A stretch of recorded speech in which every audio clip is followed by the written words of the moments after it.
In the heart of one of Asia's most vibrant cities, a story unfolded that would captivate the world. Meet Nancy Kissel, an expatriate living what seemed like an idyllic life in Hong Kong with her husband and children. But beneath the surface of this glamorous expat life lay a shocking and gruesome tale that would become known as the Milkshake Murder. It's a story of love, betrayal, and a crime that would rock Hong Kong to its core.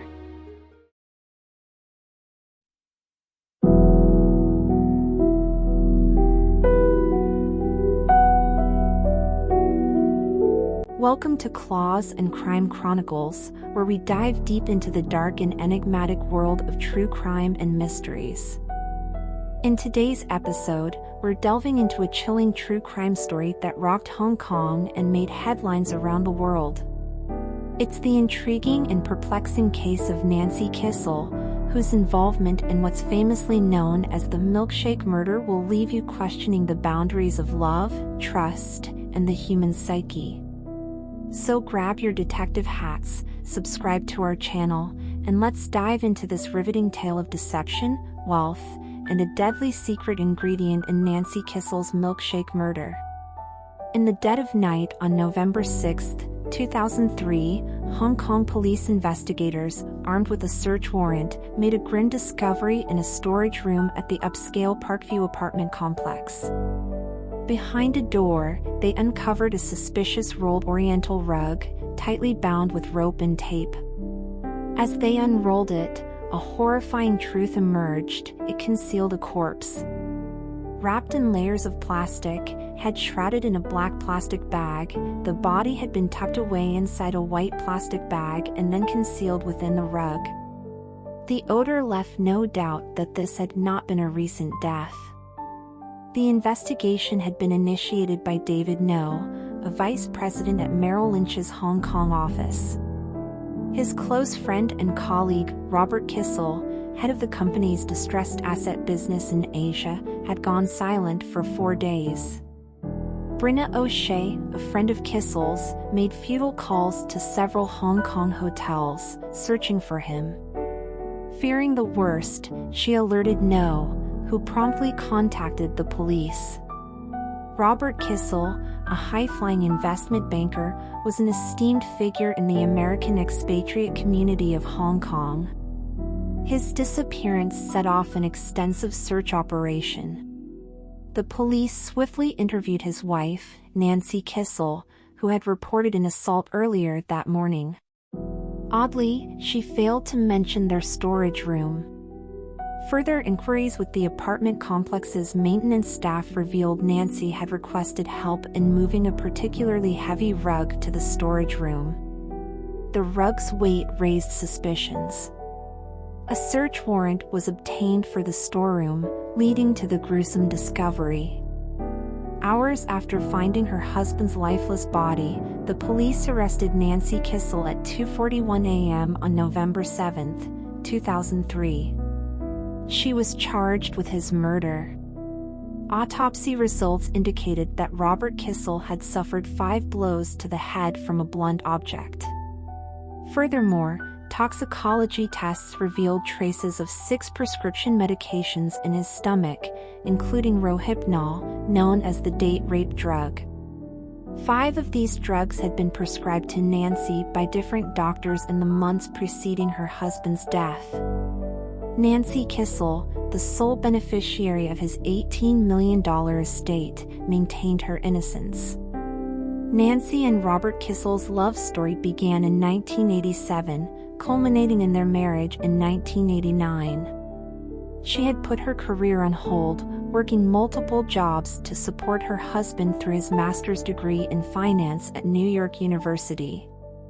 Once Robert graduated in 1991, he embarked on a successful career in finance with firms like Lazard Frères and Goldman Sachs, eventually relocating to Hong Kong in 1997. Hong Kong introduced new pressures into their lives, and Nancy claimed that her husband's drug use, initially limited to cocaine, escalated.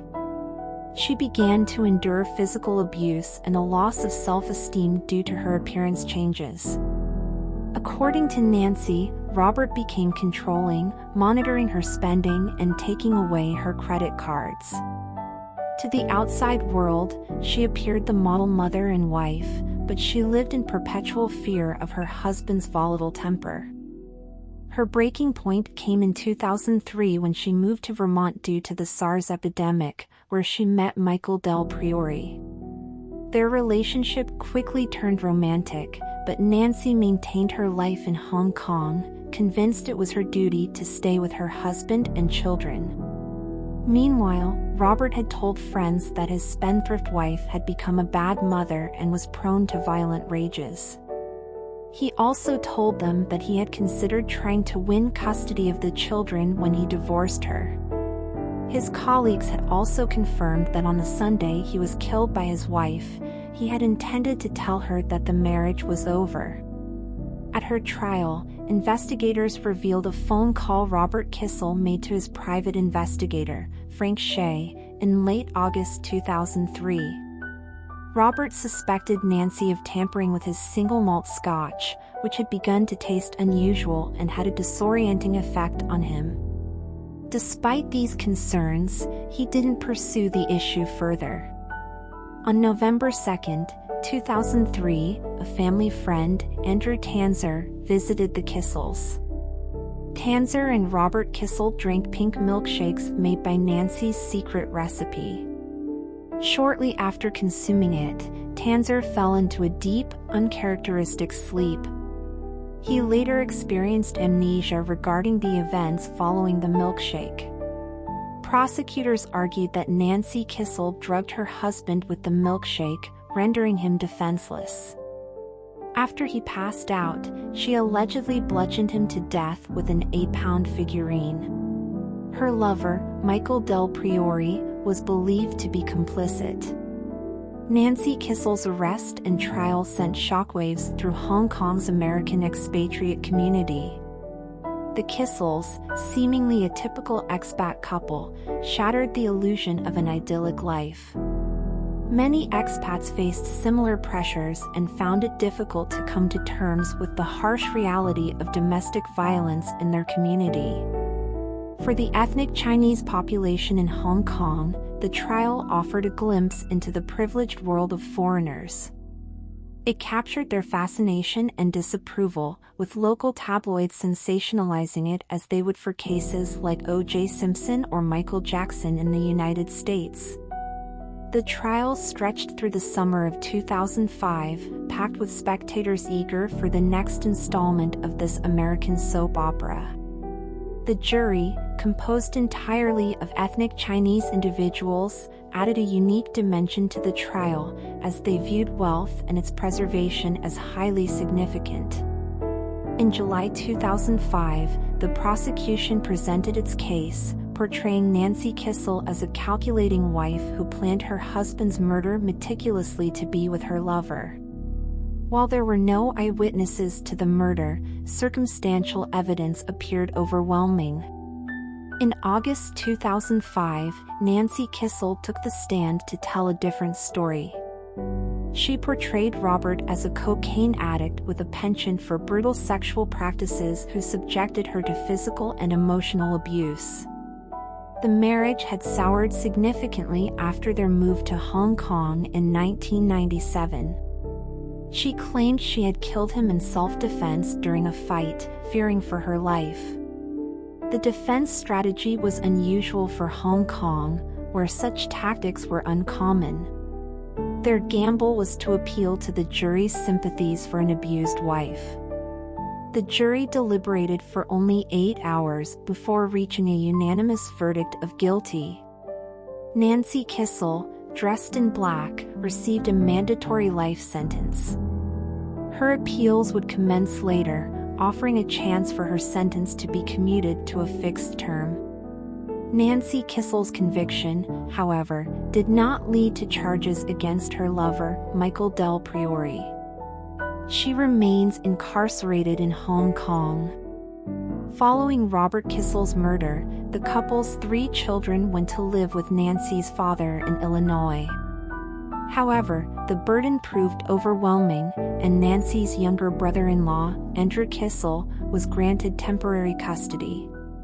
Later, Andrew faced his legal troubles, further complicating the family's situation.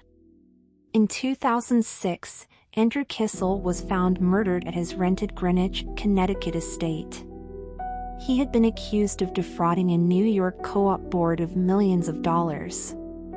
His body, found by workers from a moving company, was stabbed to death in the basement of the home.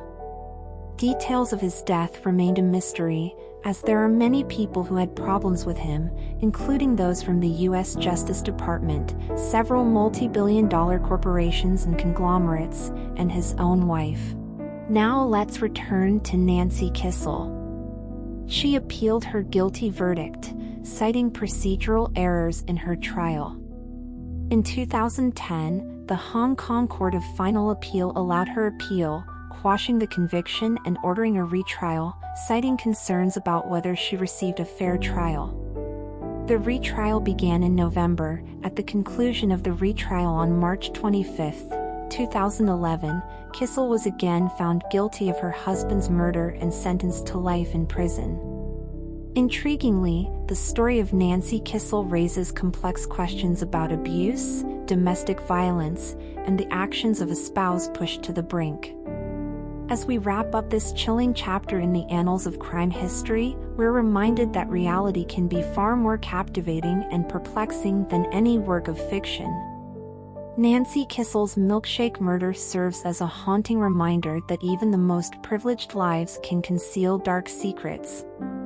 If you found this case as intriguing as we did, don't forget to give us a thumbs up and share your thoughts in the comments below. And of course, subscribe to our channel and ring that notification bell, because you won't want to miss the spine-tingling stories we have in store for you. Until next time, stay curious, stay vigilant, and stay safe. This is Kat from Claws and Crime Chronicles, signing off.